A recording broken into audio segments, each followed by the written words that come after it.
Something amazing is going to happen this coming Saturday. If you listen to this class until the end, you will receive amazing gifts that our wise Kabbalists teach us to help you succeed. You will understand concepts to apply in your life starting today. Amazing. Listen to what is going to happen. Our wise Kabbalists teach us an incredible concept, which is that we must live according to the essence of time. What does that mean? The Creator gave the people of Israel, among many gifts, the gift of knowing the essence of each moment in which we live. Therefore, if we align ourselves with that essence, with that special moment, with that particular energy, if you are aligned with that energy, your strength is potentially incredible and impressive. And many people turn to horoscopes or all kinds of strategies to see it, what's going to happen, what's not going to happen. What I'm giving you is something that is really about studying the Torah, studying the weekly portion of the Torah, where something is hidden every week. What is the essential energy of that week? Therefore, what milestones and specific energies should we be aware of in order to align ourselves and thus serve the Creator with all our strength and with great joy in our hearts, God willing. And therefore, that's what I'm going to give you today. Impressive. There's a concept first so you understand what we're talking about. It's called spirals in time. What does it mean? Every year there's a moment. Think of it like a big spiral spanning thousands of years. And every week we Jews read the weekly portion, or as it's called in Hebrew, the Parashat HaShavua. And that Parashat HaShavua, that weekly portion that's read, contains a specific energy and teachings, obviously, for all of life, but above all, for that week. Therefore, when our Kabbalah sages teach us that we have to live in tune with the time, it means living with the Parashat HaShavua, with that weekly portion, living in that week, and trying to apply what the Creator gives us in the Torah. So without much preamble, I want to first tell you some spectacular secrets that our Kabbalist sages teach us, incredible ones. First, I want to give you a little bit of context about what we're talking about. First, we're in the book where the people of Israel wander for 40 years in the desert after leaving the land of Egypt and before entering the land of Israel. Impressive. What happened? Last week, in the previous Parashat HaShavua, which I made a video about for this class, what happened? It was the Parashat HaShavua called Parashat Balak.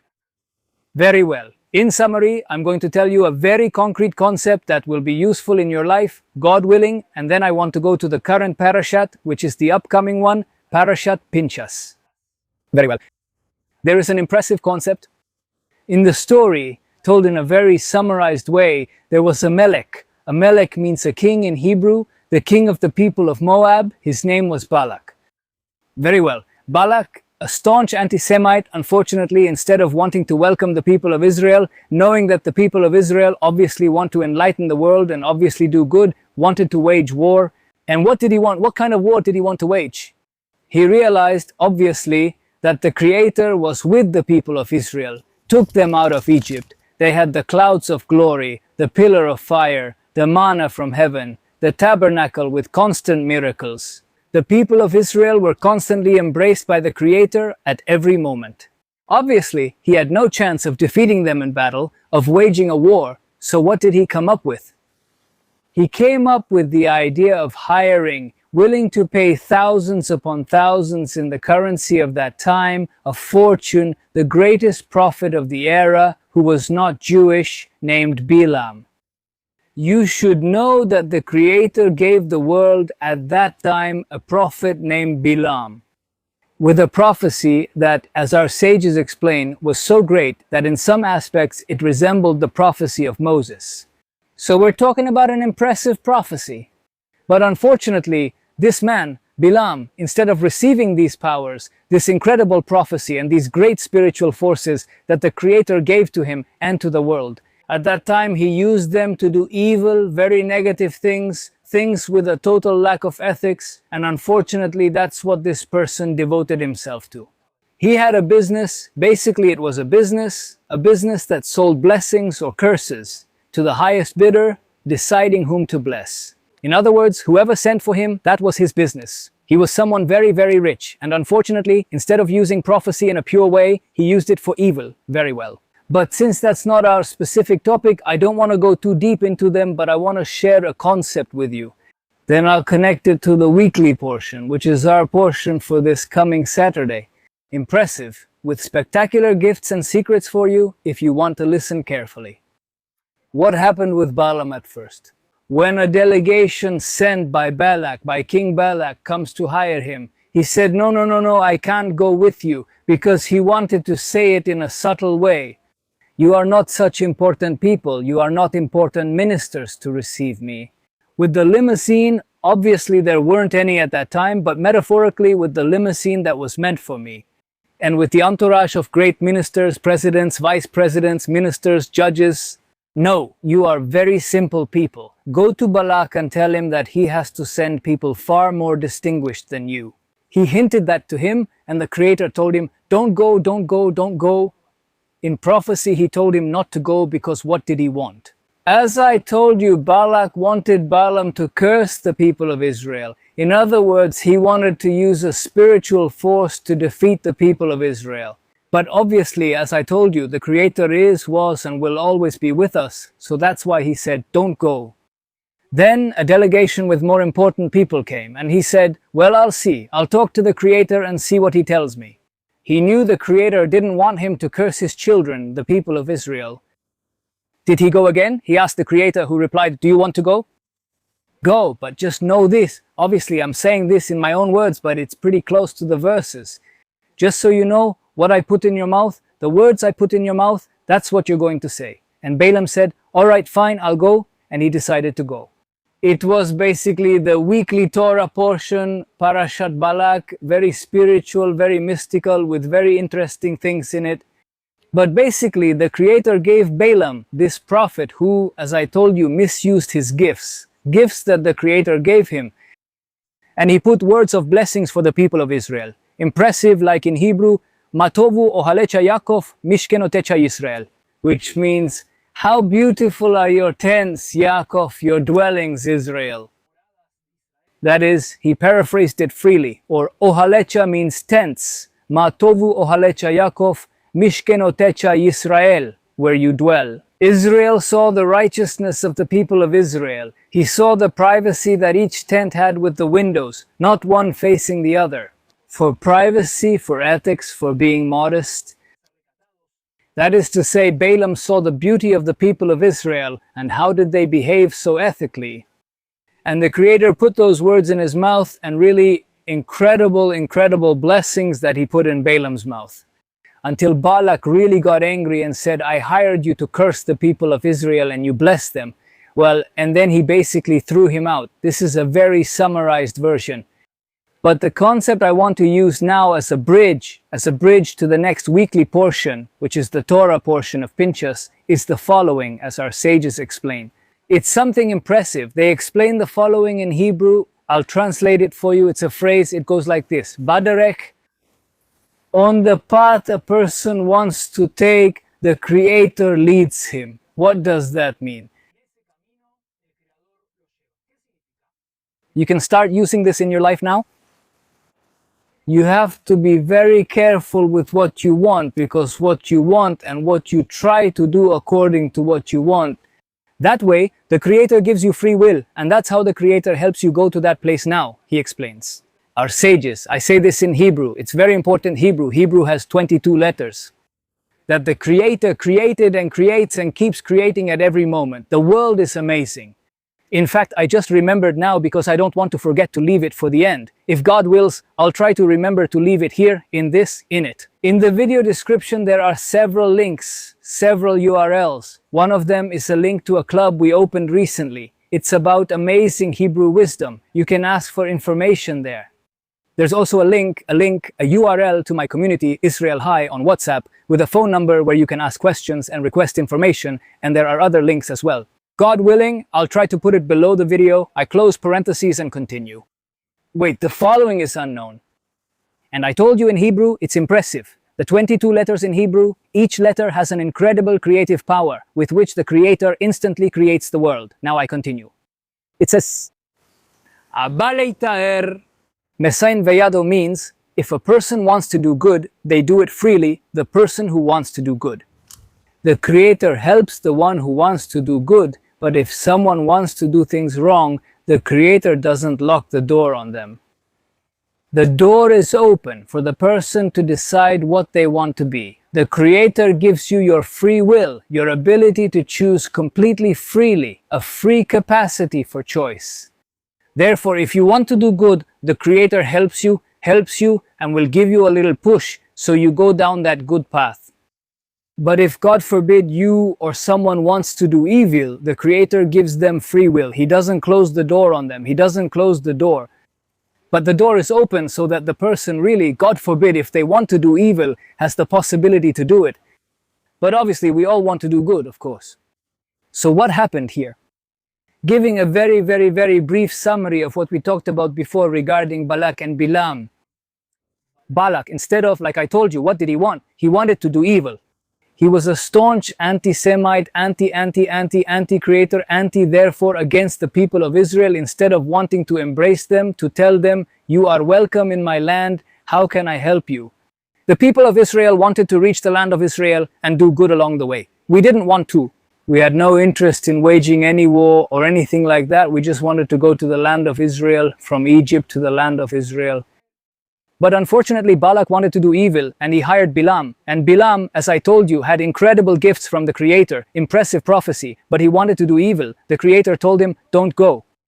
And Balaam insisted, I want to go and curse the people of Israel, may God not allow it. The Creator told him, well, do you want to go? You can go, but what I tell you, you will say. That is, there the Creator told him, you can go, but when it comes to my children, what I want will happen, obviously, says the Creator.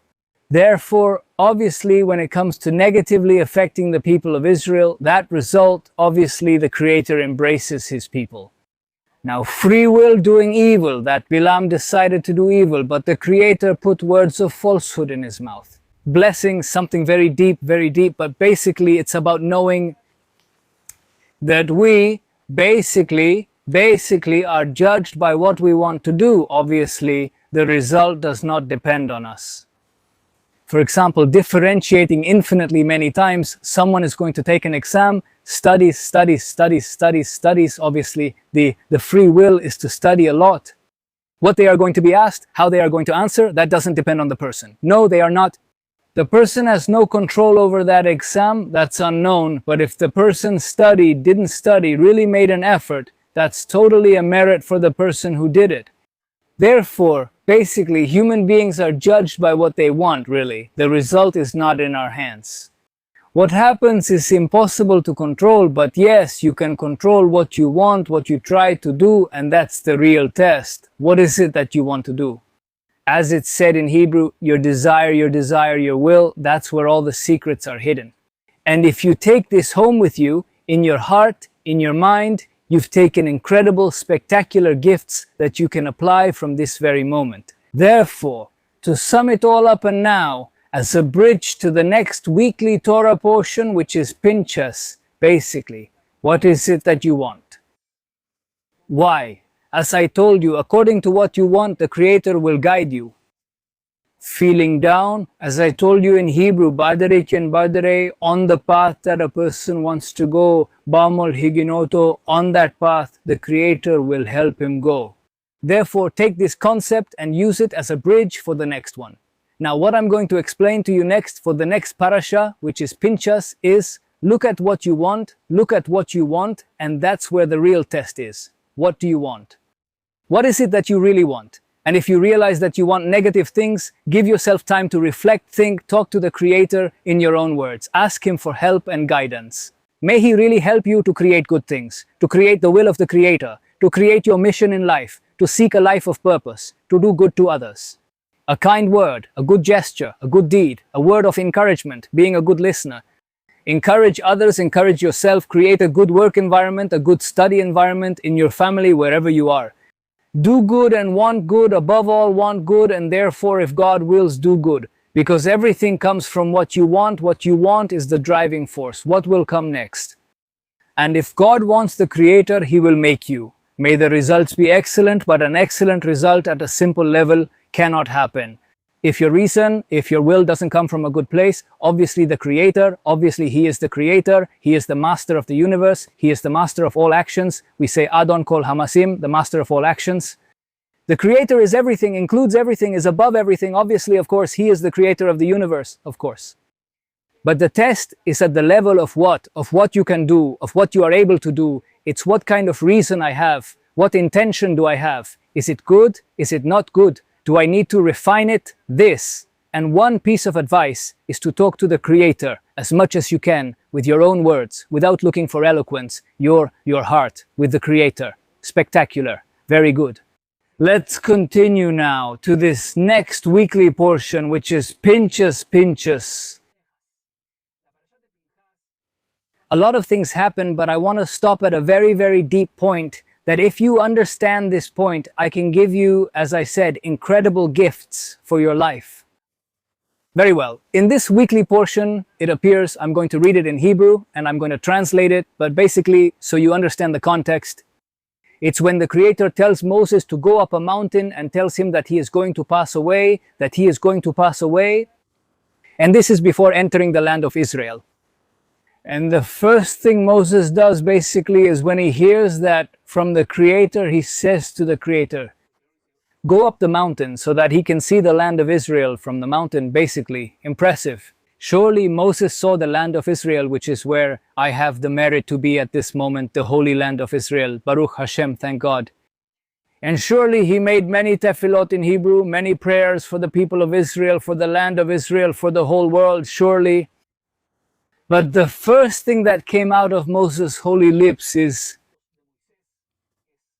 Creator, who is going to be the next leader? Please, you have to appoint a leader who will really take care of the people, who will lead them to the best place, to the land of Israel, who will take care of them, who will go out, who will be the first to go out and the last to arrive. Basically, you have to know that the leaders of the people of Israel, unfortunately, there are places where you hear, for example, in an army, the chief stays in an office in an Israeli army. Israel's leaders typically lead the way, taking initiative and giving direction. Follow me. It's something very famous in the Israeli army. And in general, the leaders of Israel always have broad shoulders so that people can basically follow the person who truly is the leader of the people. Very well, and that's what Moshe asked the Creator. Please appoint a leader. And here we see Moshe's love for the people, what a true leader is. And let me tell you, just as a side note, you need to know that you are a leader. Somewhere, it could be in your family, at your job, at your place of study, in some aspect of your life. You're a leader, someone asks you a question, you have leadership qualities, and you need to decide what kind of leader you want to be. And this is something you can already study from the verses. I'm going to tell you in Hebrew, it's impressive. Listen to the Hebrew language, which has so much holiness. The Creator creates the world through language, as I mentioned. First, it says, Vayomer re'e et haaretz asher natati levnei Yisrael. What I told you is when the Creator tells Moshe to go up the mountain and see the land of Israel, basically, that I gave to the people of Israel. Very good that the Creator says that the Creator gave us the land. Very good. Then I skipped a little bit and then it says, Vayedaber Moshe el Adonai lemor. And Moses said to the Creator, he said, Ifkod Adonai, Elohei arujot lejol basarish aleida. Moses said to the Creator that please, he should appoint, it says, Elohei arujot, which means, as our sages explain, that he knows what is in the soul of each person, and therefore that he should appoint the right, exact person for the people of Israel, basically. Very well, and then as I told you, Ayeri etzel ifnehem, va'aser yavo ifnehem, va'aser yotziem, va'aser yeviem, velot yehi adat Adonai katzon, asher ein lahem roeh. Basically, as I told you, I'll translate it for you in a free and summarized way, that he should go out, that he should be the first to go ahead of the people, that the people should follow him, and that the people shouldn't be left like a flock, but rather with a shepherd, that someone should lead them, basically. And here there's something impressive the Creator tells him. Basically, what does he tell him? Who should he appoint? It says like this, to Yeshua bin. The Creator tells Moses, he says,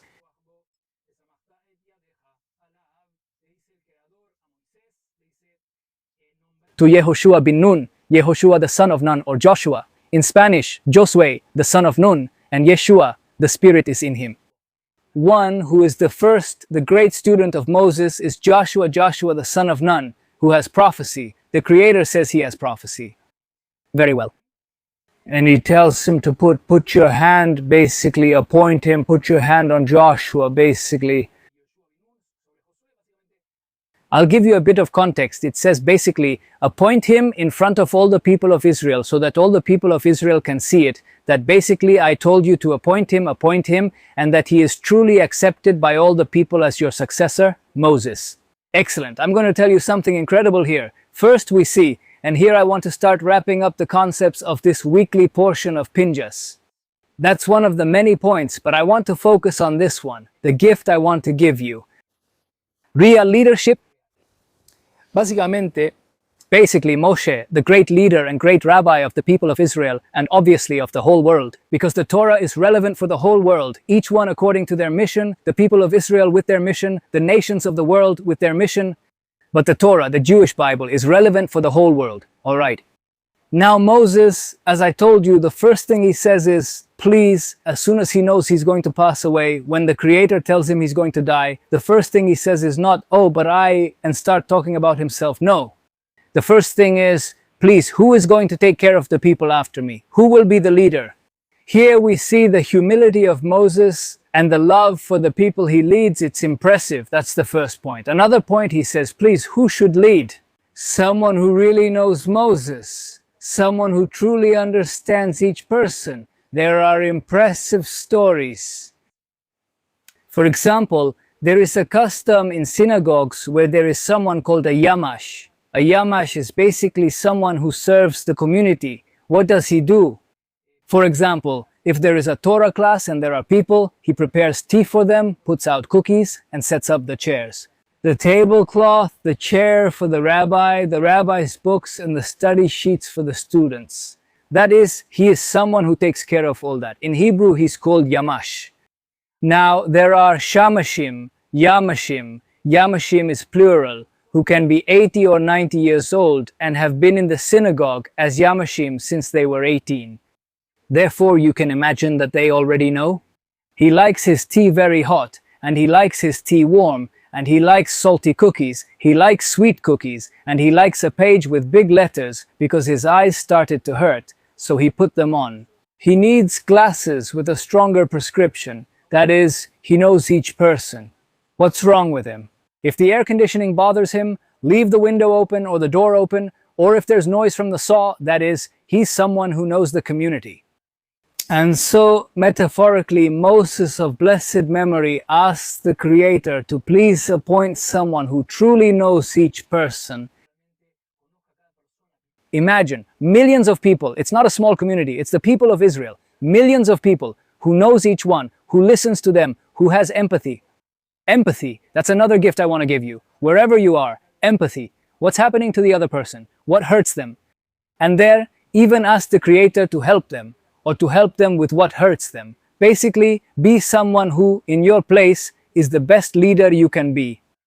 Impressive. So we saw gifts and secrets from both the previous Parashat Balak, and from the upcoming Parashat Pinchas, which I basically gave you as a gift. And as I told you, if you have the possibility, even ask the Creator to help you stay attentive and aligned. Aligned with this type of teachings that I told you about, which are teachings related to our Parashat at this time, the one that came before us and the one that is coming in the next few days. To be aligned with those spiritual energies, and basically from those spiritual energies, basically try to apply this to your life. Because the Torah is called Torah Chaim, a Torah of life. Obviously this is relevant for your whole life and for every day of the year. But you have to know that each weekly portion hides something very specific and special from that parashat. So may we constantly have the merit to do the will of the Creator with much joy and a good heart. Bring joy to the Creator, spread happiness to those around us, and desire good things, as I mentioned, your reason and will. Will is wanting good and trying to the best of your ability to do good always asking the Creator for guidance to help you fulfill your mission in life with much joy and heart. Remember that I've left the links in the description, God willing, so you can request information about the Hebrew Wisdom Club, my beloved community, and Saljai, and other things that will be a blessing to you, God willing. Shalom uleit raot, bara habit, salah hasis in Hebrew, success and blessings.